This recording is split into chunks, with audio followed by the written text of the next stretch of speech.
खीर तो आपने बहुत तरह की खाई होंगी। क्या कभी आपने मस्क मेलन की खीर खाई है जो बहुत ज़्यादा टेस्टी बनती है कि आप रबड़ी खीर और चावल वाली खीरों को भूल जाएंगे, इतना ज़्यादा मज़ेदार इसका टेस्ट होता है। तो चलिए चलते हैं मस्क मेलन से बनने वाली बहुत ही मज़ेदार सी खीर की रेसिपी की तरफ। इस मज़ेदार सी खीर को हम मस्क मेलन यानी हम खरबूजे से बनाकर तैयार करेंगे। तो मैंने यहाँ पर एक मस्क मेलन ले लिया है, इसको मैं इस तरह से कट कर लेती हूँ। अल्लाह ताला ने हमें इतना बेहतरीन ये फ्रूट दिया है, इसके साथ ही इसके अंदर हमें ड्राई फ्रूट भी दिया है। तो इसके अंदर जो ये बीज हैं इनको भी हम ज़ाया नहीं करेंगे, इनको भी हम इस खीर में ऐड करेंगे। तो पहले हम इस तरह से चमचे से इस तरह से इन बीजों को निकाल लेते हैं। खीर में जब आप ये बीज ऐड करेंगे तो इसका जो टेस्ट है वो बिल्कुल काजू जैसा आएगा और इसका टेस्ट बहुत ही मज़ेदार सा हो जाएगा। तो देखिए इसके अंदर जो ये गूदा है इसको हम इस तरह से निकाल लेते हैं। मैंने यहाँ पर इसको एक स्ट्रेनर के अंदर डाल दिया है और इस तरह से चमचे से दबाकर इसका सारा जूस और इसका सारा जो ये गूदा है इसको अलग कर लेंगे और इसके अंदर थोड़ा थोड़ा पानी ऐड करके इसको इस तरह से अलग कर लेते हैं। तो थोड़ा थोड़ा पानी ऐड करके मैंने इसको अच्छी तरह से साफ़ कर लिया है। इसको धूप वगैरह में सुखाने की ज़रूरत नहीं है, थोड़ा सा पानी से इसको धो लिया है और ये बीज अच्छी तरह से साफ़ हो चुके हैं। इन बीजों को साइड पे रख देते हैं। अब जो ये मस्क मेलन है इसको हम इस तरह से चमचे से कट कर लेते हैं। सारे इसके मस्क मेलन के गूदे को निकाल लेते हैं और इसका जो छिलका है इसको डिस्कार्ड कर देंगे। बिल्कुल इसी तरह से दूसरे वाले का भी हम इस तरह गूदा निकाल लेते हैं। तो देखिए दोनों का हमने इस तरह से गूदा निकाल के रख लिया है।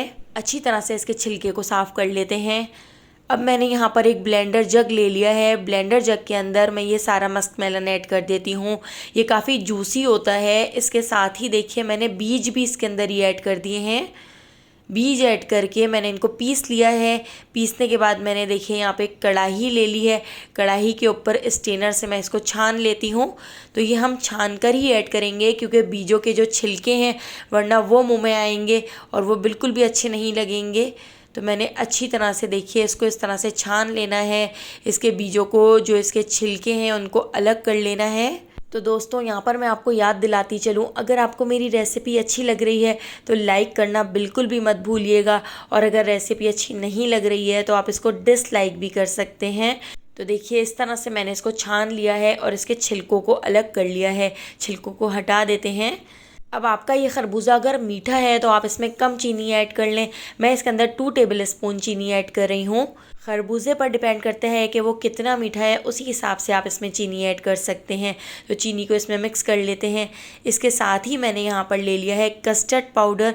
तो 1 टेबल स्पून भर के मैं इसके अंदर कस्टर्ड पाउडर ऐड कर देती हूँ। इससे इसमें थोड़ी सी थिकनेस आ जाएगी। इसके साथ ही देखिए मैंने यहाँ पर ले लिया है ऑरेंज फूड कलर। तो 1/2 टीस्पून मैंने इसमें ऑरेंज फूड कलर ऐड कर दिया है। इससे हमारी जो खीर है वो बिल्कुल परफेक्ट मस्क मेलन के कलर की बनकर तैयार होगी। तो ये सारी चीज़ें अच्छी तरह से मिक्स करके इसको गैस के ऊपर हमने रख दिया है। इसको देखिए बॉयल आना शुरू हो चुका है। तो अभी हमने इसको इतना पका लेना है कि इसमें जितना भी पानी हो वो खुश्क हो जाए। तो पानी को हमने ड्राई कर लेना है। मीडियम फ्लेम पर चमचा चलाते हुए हम इसको पकाते जाएंगे, साइडों से साफ़ करते जाएंगे ताकि साइडों से जल ना जाए। तो यहाँ पर आप देख सकते हैं ये मिक्सचर कितना ज़्यादा गाढ़ा हो चुका है और इसका सारा पानी खुश्क हो चुका है। तो मैंने इसको 15 मिनट के लिए इस तरह से मीडियम फ्लेम पर पका लिया है। थोड़ी थोड़ी देर में चमचा चलाते हुए मैंने इसको पकाया है। तो यहाँ पर अब हम गैस के फ्लेम को बंद कर देते हैं क्योंकि रखने के बाद भी ये थोड़ा सा थिक हो जाएगा। अब इस मस्क मेलन के मिक्सचर को हम एक अलग बाउल में निकाल लेते हैं ताकि ये ठंडा हो जाए। इसको ठंडा करने के लिए हम साइड पर रख देते हैं। इसके साथ ही देखिए अब मैंने यहाँ पर ले लिया है साबुदाना। तो 2 टेबल स्पून साबुदाना मैं एक बाउल के अंदर ऐड कर देती हूँ। इसके अंदर मैं थोड़ा सा पानी ऐड कर देती हूँ और 15 मिनट के लिए इसको सोक कर लेते हैं।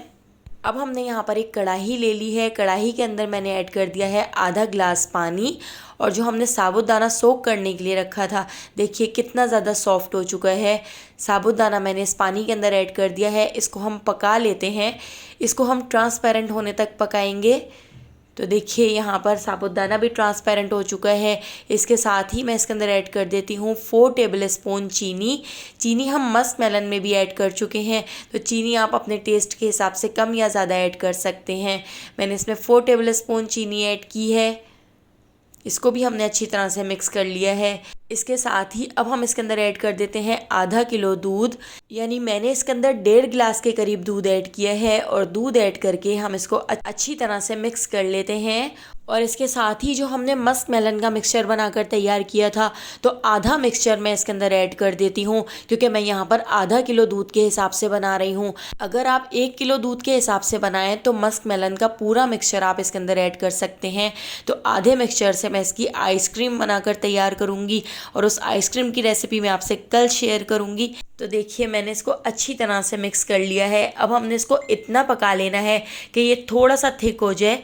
तो साइडों से साफ़ करते हुए 15 मिनट तक मीडियम फ्लेम पर हम इसको पका लेते हैं और इसको हम बिल्कुल खीर जैसी कंसिस्टेंसी का बना लेते हैं।